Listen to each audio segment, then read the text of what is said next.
O Cidadania de hoje está falando sobre os direitos do consumidor. Nossa entrevistada é Cláudia Silvano, coordenadora geral do PROCON. Cláudia, e quando no supermercado, por exemplo, lá na gôndola, na arara, tem um preço, na hora que você vai passar no caixa tem outro preço? Sempre vale o menor preço. Sempre. Em qualquer hipótese. Se existem dois preços para o mesmo produto, vale o menor preço. O consumidor pode brigar, exigir, chamar o gerente. E se eventualmente tiver que pagar por esse valor, pegar a nota, né, exigir que seja anotado que existiam dois preços, mas o fornecedor não recusou a venda por preço menor e formalizar uma reclamação nos órgãos de defesa do consumidor. Eu tenho mais uma pergunta do telespectador, que é do Edenilson. Ele diz o seguinte: as empresas que fazem formaturas podem proibir os convidados do baile de tirarem fotos com câmeras e celulares próprios, mesmo que o formando não esteja sendo fotografado? Não pode. Isso é um abuso, né? Não tem porquê. Mesmo porque, veja, há uma diferença aí fundamental entre o fotógrafo profissional e o pai, enfim, o namorado, sei lá, alguém que esteja fotografando o seu formando. Então é desproporcional a exigência, né? Claro, veja, é diferente eu trouxe um fotógrafo profissional. Não, mas é os pais que estão fotografando o namorado, enfim, não há porquê. Mesmo que isso esteja no contrato que o formando fechou com a empresa? Mesmo. É uma cláusula abusiva. Quando que o contrato não vale? Veja, é complicado dizer quando que o contrato não vale. Talvez fosse melhor dizer quando que cláusulas contratuais não valem, né? Porque assim, o objetivo do legislador é que o contrato continue, permaneça. Então, a lei entende ou traz lá algumas situações que caracterizam cláusulas abusivas, né? Uma situação como essa, por exemplo, se mudar esta cláusula contratual, o contrato permanece. Mas como ela é uma cláusula abusiva, coloca o consumidor numa situação de desvantagem exagerada, ela é nula de pleno direito e não produz qualquer efeito. É como se ela não estivesse escrita, né? Ela é uma cláusula que, de fato, não produz nenhum efeito. Se for uma cláusula que a lei se sobrepõe, essa cláusula não vale. Por exemplo, no caso do aluguel de imóveis, está acontecendo muito, já ouvi várias pessoas comentarem que como os preços mudaram muito dos aluguéis, os proprietários estão querendo reajustar o valor acima do IGPM e quando a pessoa diz que não pode pagar ou que não quer pagar, pedem o imóvel de volta. Isso é legal? Então vamos por partes aí. Veja bem, assim, a lei estabelece regras, a lei do inquilinato, daí já não mais o Código do Consumidor, estabelece regras diferenciadas para as locações residenciais e não residenciais. Vamos pegar a hipótese das locações residenciais, né? Que eu acho que é o mais problemático. A legislação determina que os reajustes só podem acontecer a cada 12 meses pelo índice que está no contrato. Situação 1. Situação 2. Como é um contrato de locação residencial, o imóvel não pode ser retomado sob qualquer justificativa. Somente aquelas previstas na lei. Por exemplo, uso próprio, uso de ascendente ou descendente, reformas determinadas pelo poder público. Então, há lá uma série de situações que possibilitam a retomada do imóvel. Para evitar exatamente situações como essa, né? De uma hora para outra as pessoas se verem na rua. O proprietário está pedindo imóvel. Então, não é tão simples assim. Em relação a reajuste do valor, mas está muito abaixo do preço de mercado e tal, a hipótese que a lei traz é a ação revisional. A ação revisional serve tanto para aumentar o valor do aluguel como para diminuir, né? Então, eu vou trazer lá um comparativo, uma pesquisa. Imóveis como esse, mesma metragem, mais ou menos as mesmas condições, infraestrutura próxima. Olha, estão cobrando aqui, sei lá, R$800 e o consumidor está pagando, o inquilino, melhor, o locatário, está pagando 300. O proprietário, então, tem este meio legal, né? Mas ele tem que acionar isso na justiça. Isso, judicialmente. O que acontece normalmente Porque os contratos às vezes dizem, o proprietário tem o direito de, quando quiser, reajustar o valor de mercado. Não pode. Ou depois de 3 anos... Depois de 3 anos, sim, pode. A ação revisional. Aí é pode possível. a ação revisional. Ação revisional. É que o que normalmente acontece, as pessoas desconhecem os seus direitos. Aí chega uma carta dizendo que se não houver um reajuste, o imóvel tem que ser desocupado em 30 dias. Como a pessoa não conhece seus direitos, ela acaba se assustando. E diz assim, nossa, eu vou ter que desocupar, e ou aumenta, ou simplesmente desocupa, sem antes saber se de fato, primeiro, poderia haver o reajuste, segundo, eu deveria desocupar realmente. Né? São situações que... Tenho mais uma pergunta aqui do Marcelo Bueno com relação aos planos de saúde. problemas com plano de saúde também no PROCON? Sim, mas não é um número exorbitante. Independentemente do número não ser exorbitante, é que as questões envolvendo o plano de saúde são graves. Claro, óbvio, né? Porque diz respeito à saúde. Então, embora o número não seja muito grande, nós temos algumas reclamações, o número não é um absurdo, mas as reclamações às vezes são absurdas, mesmo que uma ou duas. O que ele diz aqui é que as recorrentes negativas de autorizações pelos planos de saúde e a ineficiência do Estado para punir, que é o problema que ele acha que é o maior. Ele tem razão nas duas situações, né? Acho que não adianta tapar o sol com a peneira. O Marcelo está coberto de razão e tal.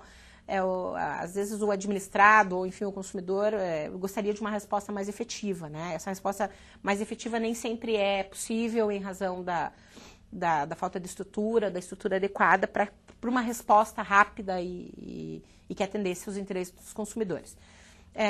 De qualquer forma, se não houver a solução, por exemplo, num PROCON, no órgão de defesa do consumidor, o consumidor tem a possibilidade de recorrer ao Poder Judiciário.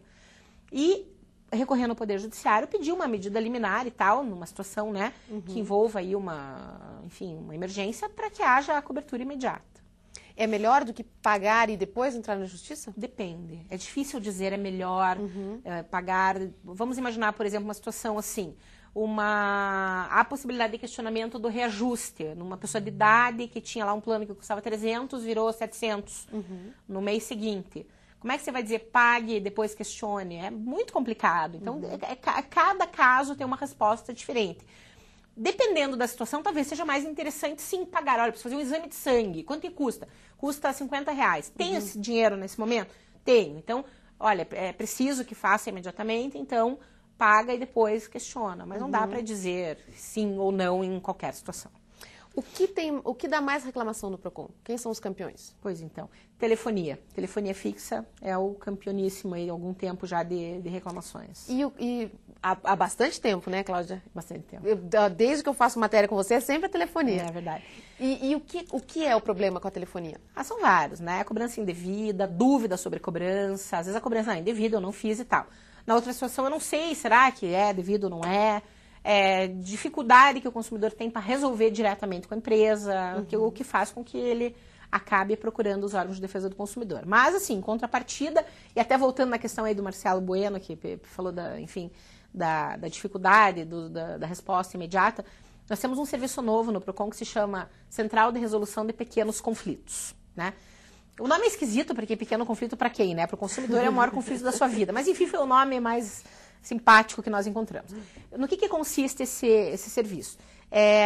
O consumidor chega até o PROCON, relata o seu problema e é agendado um dia e horário para ele ser atendido no próprio PROCON pela empresa. Então, por exemplo, a Oi, que é uma das participantes, são 6 empresas que participam hoje. A Oi, Itaú Unibanco, Santander, Bradesco, NET e Copel. E participam por vontade própria. Sim, nós chamamos as empresas que têm um número significativo de reclamações, olha, e elas toparam. É assim, toparam e tal. Claro, eles estão lá mediante a nossa supervisão, né? E não é assim, tá lá para resolver o problema do consumidor. Não, eles têm que ter o mínimo de resolução. O mínimo é 75%. É bastante. Além disso, eles têm que resolver também o acervo, ou seja, situações que já passaram por audiência e que não foram resolvidas anteriormente, né? Então, é linha dura. Tem que resolver 75%. E tem que resolver o acervo. Assim, de resultado que nós temos nos últimos 4 meses, 5 meses, em torno de 85% de solução, o que é bem mais do que nós tínhamos nas audiências, né, dessas empresas. Então é bacana, eu acho que o consumidor deve procurar, porque ele vai ter nessas situações, sim, uma resposta imediata. Uma coisa que eu tenho uma impressão que dá mais problema, até com as telefonias, porque eles fazem aquele contrato ou eles oferecem novos serviços e a pessoa contrata por telefone. O fato de não ter ali escrito dificulta, né? Sem dúvida, mesmo porque você não sabe quais são seus direitos e deveres, né? Numa situação em que há contratação por telefone, cabe o direito de arrependimento, que nós falamos no início, né? Então, há a possibilidade, sim, do direito de arrependimento no prazo de 7 dias, a contar daí da assinatura do contrato, tá? Então, o consumidor pode se valer dessa regra nessas situações.